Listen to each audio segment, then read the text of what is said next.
Yes bwana, basi hapa ni episode ya kwanza kabisa katika kitu safi mashine bomba. Hii hapa ni Kunlun Hero, mashujaa wa Kunlun. Bwana, na Mr. Burudani mitamboni kama kwa tukizidi kabisa kusonga mbele katika kwanza episode.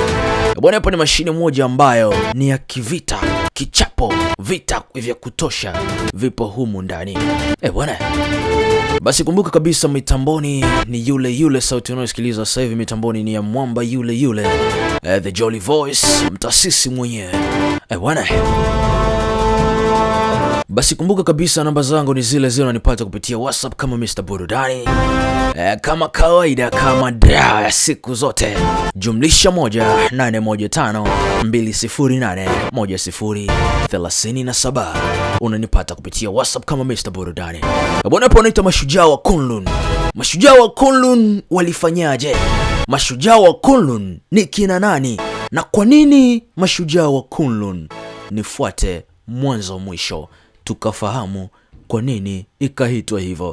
Hii hapa ni ya kwanza episodi, tupate historia kidogo. 1939 Asama mwaka 1939 mwezi wa 11, Wajapani walipeleka vikosi vyao katika mji wa Kinzo na kuwalazimisha wa China kusarenda. Unaona?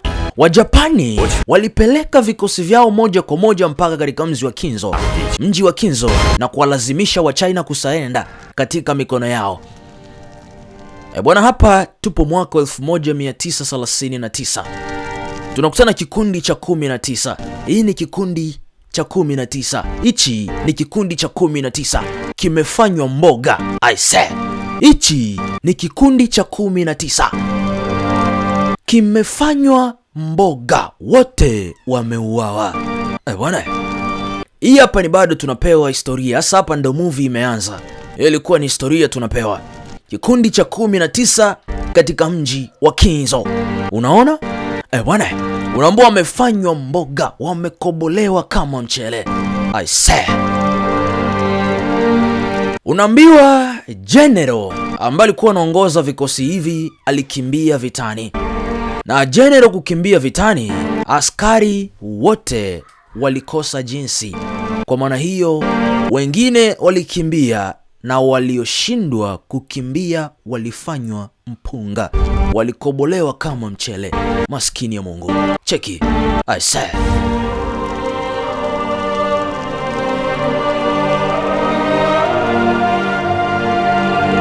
Bwana, lakini wakiwa hapa kuna mkono mmoja ambao unaonekana ukatikisika kwa udongo. Bwana, kuna upanga huu hapa. Afu kwa juu kuna bendera ya Kichina. Mkono ulinuka. Nini tena? Alikuwa ni jamaa mmoja aliamka. Huyu ni kiongozi katika kikundi cha 19. Anaitwa Mo Xianlei. Ni kiongozi katika kikundi cha 19. Unaambiwa katika askari wote ambao walikuwa vitani, yeye peke yake ndiyo aliyebaki akiwa uhai. I say, huyu hapa anaitwa Mo Xianlei. Lakini vikosi vya Kijapani bado vilikuwa vinakuja. Unaambiwa bado hawajaisha, bado wanakuja na silaha zao za hatari kweli kweli. Ambia kama kuna yote ambao hako hai, inukeni tupambane. Alivyoongea vile bado kulikuwa kuna askari ambao walikuwa hai, waliinuka. Kwa kuna jamaa huyu hapa. Hao ni marafiki zake, waliinuka. Walikuwa ni wawili, bado wao walikuwa hai. I say, huyu hapa aliinuka. Ambia vipi, uko tayari kupambana na mimi? Mwanzo mpaka mwisho tupambane na vikosi hivi. Unaambua bado nakuja, na wao ni watatu katika vita. Unaona? Wao ni watatu. Na bado askari wa Kijapani ni kama 10,000 hivi wanakuja na silaha zao za moto kweli kweli. I say, dogo aliona, aliogopa. Ambia kiongozi, wanakuja ni wengi eti. Tukimbie vitani kiongozi. Pumbavu nini? Alichomoa upanga. Ambia mpumbavu, unataka ukimbie vitani? Hivi kwa una style hilo jina la askari? Mheshimiwa, General amekimbia. na tumebaki watatu. Ni makaka watatu tulobaki sasa hivi, lakini pia mzee wangu yupo nyumbani, nahitaji bado kuchukua uangalifu mzuri dhidi yake. Naambia mimi pia eti mama yangu baba yangu bado ananihitaji na sitaki kufia vitani, bado nahitaji kuchukua uangalifu mzuri dhidi yao. Hao wote tutawafahamu kwa majina, bado tusonge mbele.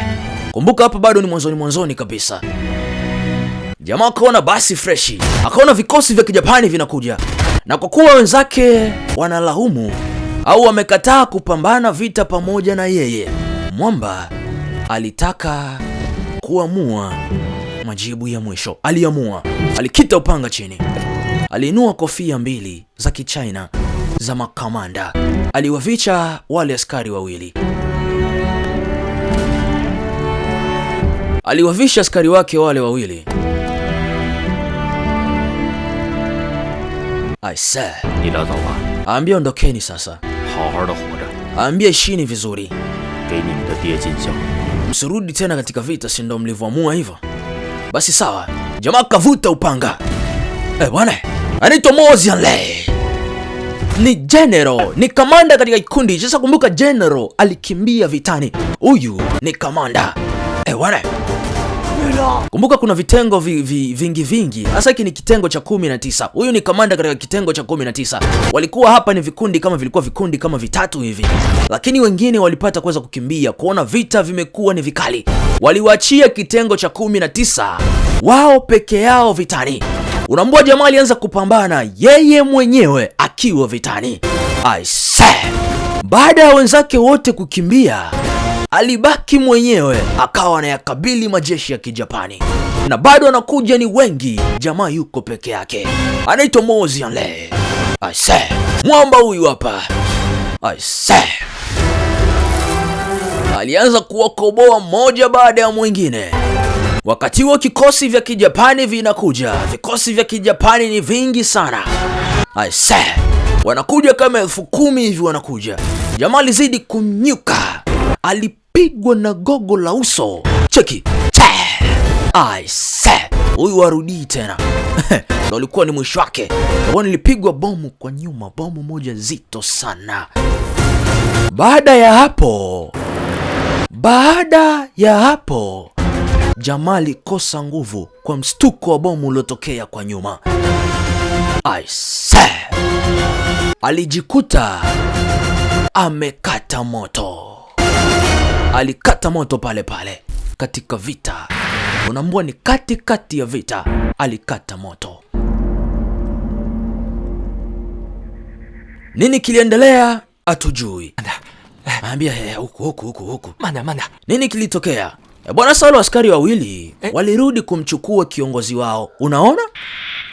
Jamaa alivozimia pale vitani, walirudi kumchukua, sasa ndo anakurupuka. Mwamba anashangaa.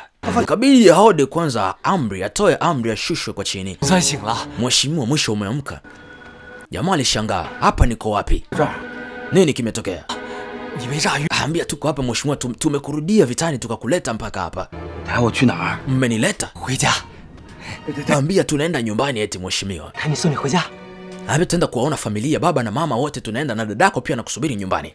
Akamshika, wewe mpumbavu. Hivi unajua tumefanya makosa gani? Mnajua mmefanya makosa gani kukimbia vitani? Mheshimiwa, lakini cha muhimu ni kwamba tuko hai eti. Hapo mbavu sana wewe. Mmekimbia vitani. Mmesababisha na mimi nakimbia vitani. Nadhani ni makosa gani ambayo tumefanya? Hawa wamekimbia vitani. Lakini hakuna jinsi mheshimiwa. Lakini tunaenda nyumbani kuiona familia yetu ambayo tumeiacha nyumbani. Ambia tunarudi eti Beiyan. Sasa hawa wanatokea Beiyan. Nyumbani kwao ni Beiyan. Na hapa walikuwa Kinzo. Amia pumbavu. Yaani wahoga kabisa, wamekimbia vitani. Mkosi nyie. Mkosi kabisa nyie. Mkosi pumbavu kabisa. Walitukanwa. Unaona? Kukimbia vitani ni kosa kubwa sana. Walitukanwa. Ni mkosi mkubwa kukimbia vitani. Wamenihitaji hawa. Hawa pumbavu mheshimiwa. Tulie, pumbavu kabisa. Mheshimiwa.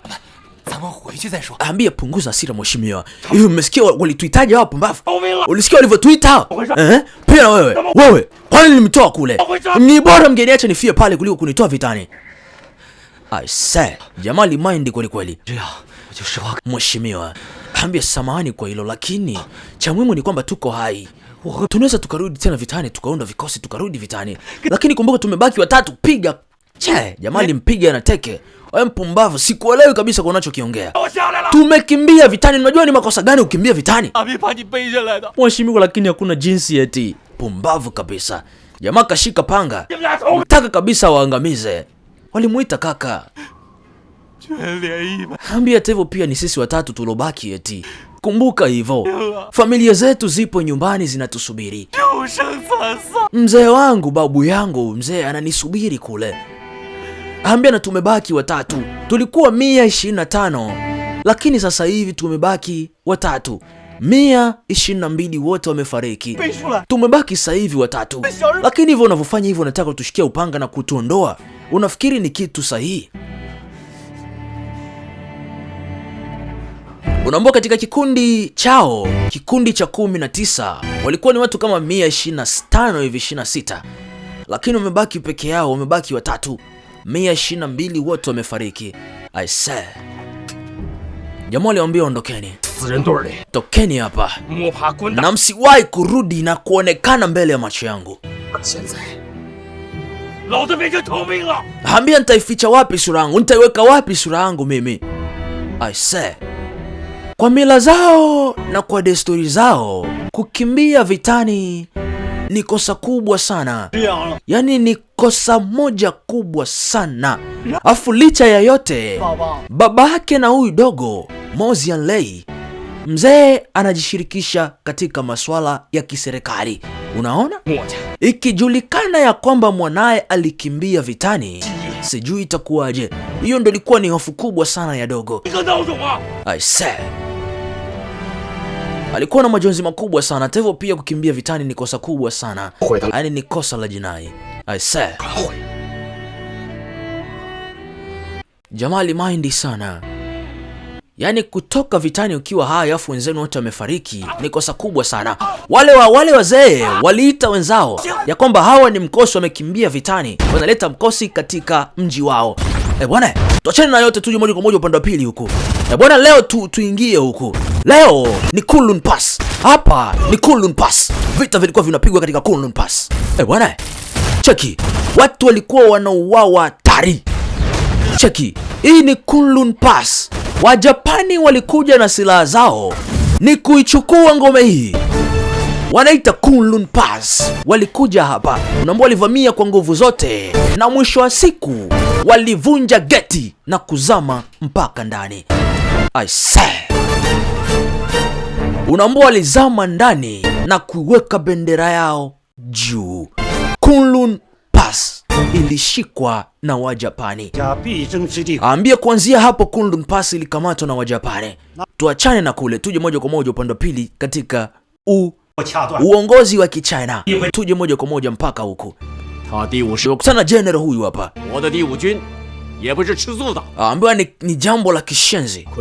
Kunlun inachukuliwa kama hivi na sisi tunaketi hapa kwa ukimya kabisa tunatulia. Ambia vini, kwani vipi?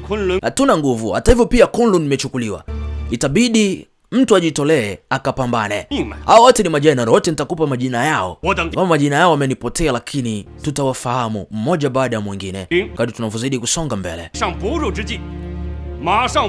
Ambia kuanzia sasa itabidi tuwe tunajitolea kwa ajili ya nchi yetu. Kunlun Pass imekamatwa. Bwana. Patamu hapo. Bwana, sasa tuachane na kule tuje huku. Wale machaliwa tatu walikuwa wanaketi mtoni wanajisafisha. Wakiwa hapa kuna binti mmoja wa kibanditi ambaye alikuwa hapa. Huyo binti asili yake ni Mjapani. Bwana, ndo kwanza kumbuka ni mwanzoni. Nitakuchambulia vizuri ili upate kuweza kuelewa. Kumbuka bado ndo tunaanza. 太丢人！你俩给我听好了，我回家以后就招兵买马拉队伍，到时候如果你们俩有种，就再回来跟着我。咱们得痛痛快快跟小日本干上一仗，就算是我们死了，也要站着把这泡逃兵的尿撒到小日本脸上。 Jaambia ni ujinga kitu kama hicho, lakini 周兵这条命是你的，以后你指哪我打哪。 ambia, lakini kumbuka sisi tukienda vipi kuhusu wewe, hali yako wewe itakuwaje? 连长， Ambia mheshimiwa, 一起回去。 ambia alichoongea sasa hivi mimi naona kwamba kinaingia akilini. Hasa walivyokuwa hapo, walikuwa wanapigwa na macho matatu, walikuwa wanaangaliwa katika binocular, wanakaguliwa namna hiyo. Huyu binti asilia yake ni Mjapani, anaitwa Miyamoto Yunko. Anaitwa Yunko Miyamoto Yunko. Alafu kuna huyu dogo hapa ambaye nywele zake kama zimeshuka vikaka mongo, sijui lakini kivo hivyo bwana, tutamuita hivyo. Anaitwa Wei Di King, Wei Di Queen.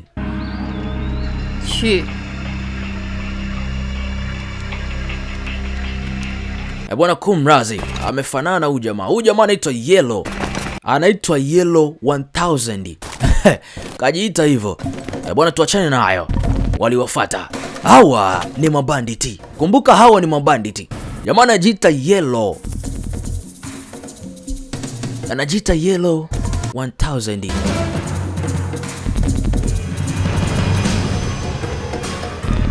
Asa waliufuata mpaka hapa. Jamaa wanachekea. Ama kabidi acheke.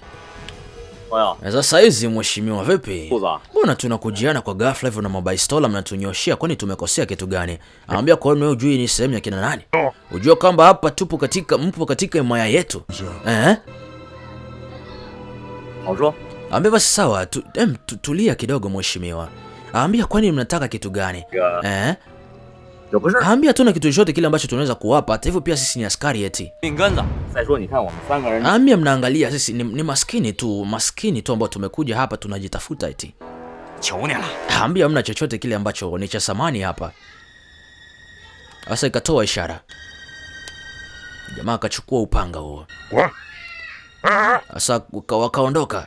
Bwana chukuliwa gwanda zao. Hao ni mabanditi, wanachukua kila kitu. Anambia wewe acha hiyo nguo hapo. Ondoka hivyo hivyo ukiwa huchi huko, utajifahamu mwenyewe uko mbeleni, utajua mwenyewe inakuwaje huko. Bwana ni aje wakachukua nguo zao, wakachukua gwenda zao. Bwana. Sasa walitoka pale hawana viatu, hawana nguo. Aise. Mimi imekuaje tunawaachia kiurahisi? Nipe panga langu huku. Wani wewe ungepambana? Uone kama una baistola pale. Ambia ni upumbavu tu kupambana na watu kama hawa. Tutarudisha kizazi chetu, lakini kwanza bado tuondoke. Pumbavu kweli, nikipata nafasi ya pumbavu sitoacha salama.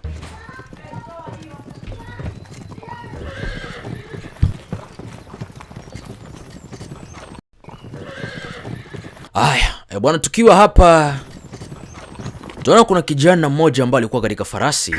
Alikuwa na mizigo anapeleka nyumbani kwao. Lakini wakiwa hapa walikuwa wanaliwa rada. Wanachorewa ramani namna hiyo. Bwana.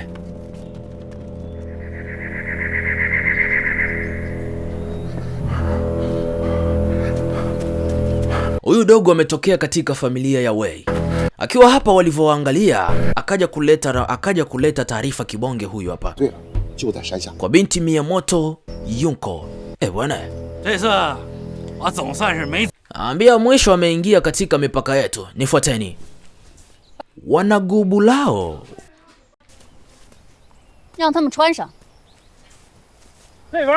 Bwana kumrazi kidogo.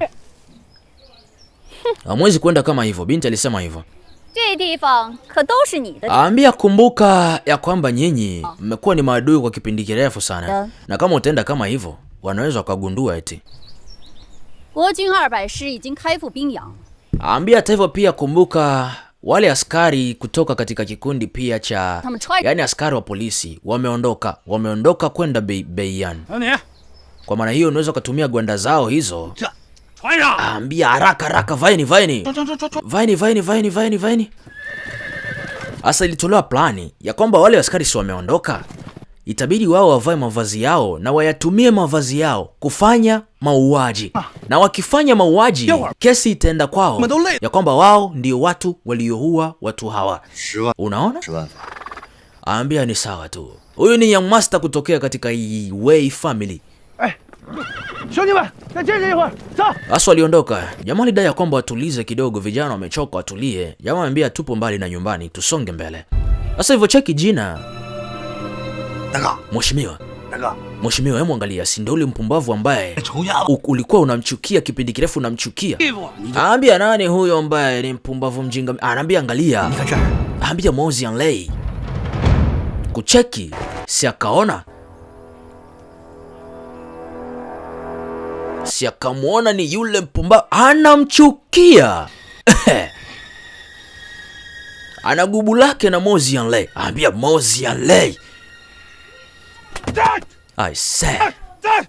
Alikanyaga lile gwanda. Jamaa anamchukia Mo Xianglei. Sijui ni kwa nini. Tusonge mbele. Anaitwa Yellow. Nitamfupisha hao manamba yake ambao anajiita mwenyewe hayo. Tutamuita Yellow. Huyu hapa. Ambia lakini sasa hivi wameondoka eti hatuwezi tukawaia hata kama tutaenda kwa speed gani. Hatuwezi tukawaia, labda tuchukue farasi ambazo hao watu wako nazo afu tuwawaie. Akamfuata huyu binti. Ambia Mo Xianglei aliua watu wangu wa karibu. Unawezaje kunicontrol kama hivyo? Kumbuka hapa tupo katika mission. Na kama tupo katika mission, ufai kuwa mkali kama hivyo na pia ufai kunipandishia sauti mimi. Ambia sikiliza. Kama tutamishi opportunity hii ya kuwavamia huyo mtu kutoka katika Wei family, basi tutakuwa tumemisi kila kitu. Kumbuka hivyo. Miyamoto Yunko. Huyu binti ni mnyama, utakuja kunichekishia matusi yake huko mbele. Huyu binti ni wa Kijapani, ni Mjapani. Sijui imekuaje mpaka akawa katika kundi hili la Kichina. Sijui, tutakuja kufahamu kila kitu. Kumbuka ndo kwanza tunaianza mashine hii na hii ni ya kwanza episodi. Ambia tuondoke haraka. Asa ilibidi kwanza waweke gubu lao pembeni, waondoke. Unaona? Hawakuvaa tena yale magwanda ya kijeshi. Asa huyu Young Master kutokea katika Wei family alikuwa ndo wanasonga polepole taratibu wanaelekea nyumbani kwao na mizigo. Lakini wale askari wapumbavu walikuwa hapa wamewalia rada. Bwana. Ambia tunakaribia kufika jamani, kazeni tuondoke nyumbani. Mheshimiwa amesema kwamba jikazeni bwana, tunakaribia kufika nyumbani. Asa wanakaribia kufika nyumbani kwao, lakini bila kujua walivamiwa pale pale. Bwana, walivamiwa wakiwa njiani. Unaambua walivamiwa wakiwa njiani, farasi zilipigwa kwa miguu. I say, walivamiwa wakiwa njiani, waliwawa wote. Bwana, kwa ni episodi ya kwanza, tukutane moja kwa moja katika episodi ya pili katika mashine safi wanaita Mashujaa wa Kunlun Hero.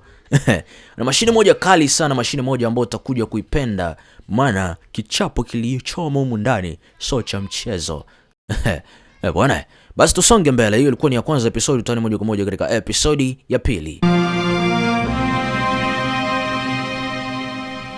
Kumbuka namba zangu ni zile zile unanipata kupitia WhatsApp kama Mr. Burudani The Jolly Voice. Tukizidi kabisa kusonga mbele kama kawaida, kama dawa, kama kaa. Namba zangu ni zile zile. Kwa jumlisha 18152081037.